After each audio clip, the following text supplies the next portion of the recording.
Hi guys, welcome to my channel, Tracy and Us. Today we're going to be discussing Love Story, the John F. Kennedy and Carolyn Bessette documentary series on FX and Hulu. I love it. This is episode 6, so let's just get into it, shall we? We left off last week with the big fight, and that is what is all over the news now. Fight between JFK Jr. and Carolyn Bessette in the park. And this has upset the family because, again, as you know, this family is American royalty. They do not need any bad press, and they are concerned about the volatility of this relationship. Carolyn meets with Ethel at Ethel's house. I was kind of hoping she didn't have to go back there, but she is going to be part of the family. They're engaged, they're getting married. And we see a much softer side of Ethel, which is interesting. And she tells Carolyn that she reminds her so much of Jackie. And she talks about her time with Jackie and Bobby and John Sr. And it's spoken in a fond sort of way, but also in a very real way. She tells Carolyn she had a hard time adjusting to the family as well, especially being in Jackie's shadow.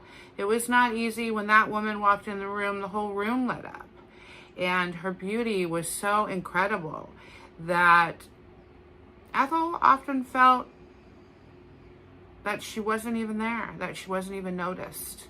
Ethel really acts like she's a queen. I mean, she's summoned Carolyn to her home to have a conversation. It really is quite interesting how much this woman thinks of herself. Carolyn sees a different side of Ethel. Ethel talks about her time fondly with Bobby and how she was overshadowed by Jackie's beauty.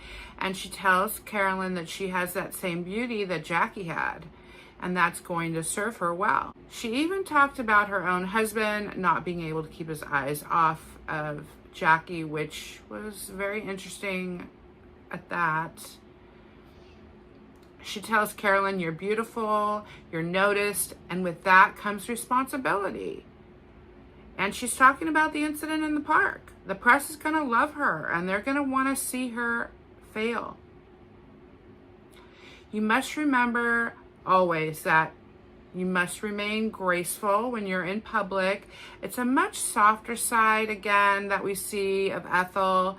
And she's firm, but soft. And I think that is much easier for Carolyn to accept that side of her and listen to her and want to make her proud. She firmly but softly lets Carolyn know it's up to her what she wants the world to see. And that's true. Now, of course, John doesn't receive the same respect. He's scorned and ridiculed, and he doesn't appreciate it. He's tired of being treated like this and being scrutinized all the time.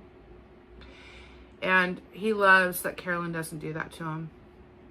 Carolyn and John talk about the wedding. John offers to take her to City Hall if she doesn't want a big wedding. And Carolyn wants a wedding. All girls want a wedding, but she doesn't want a big, huge event. She wants something intimate. She wants a bare bones wedding. And I can see why John really loved Carolyn. She was fun and uninhibited and less serious than everyone else around him. Michael Bergman was constantly trying to get John to exploit himself and his bride for the success of this magazine. And I'll tell you what, John wasn't having any part of it.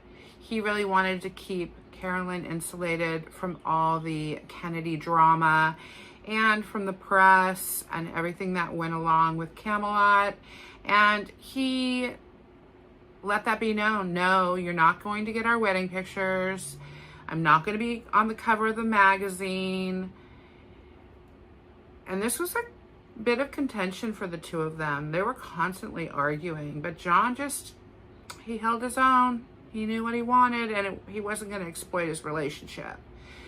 Carolyn and Edwin are very pretentious. They have Carolyn and John over for dinner, and they're starting to spend some more time together. Carolyn's making a huge effort because she knows that Caroline and John are what's left of the family, and they really need to continue that relationship. And Carolyn can see some tension there. She's really trying to nurture this relationship. Carolyn and Lauren are working out together, getting in wedding dress shape, as if she needs to do that. She's already in amazing shape. She always was. And Lauren asked her if she's already told Calvin that he's not going to be making the wedding dress, and she hasn't told him yet. I think she wanted something more maybe elegant than Calvin could give, or maybe she didn't want Calvin Klein to be doing the wedding dress because Calvin would turn it into this big spectacle like he always does, a press spectacle, and she's really trying to stay away from that. But what a gut punch. I mean, she worked for him. But the real gut punch is when Carolyn tells Lauren she wants Caroline to be her maid of honor. She's really just doing it to bring to her and John's relationship, show her that she's very important to them. It's something that needed to be done, and it works, but at Lauren's expense. But she had two sisters. She had to pick between two sisters. It's probably better that she just picked the sister-in-law.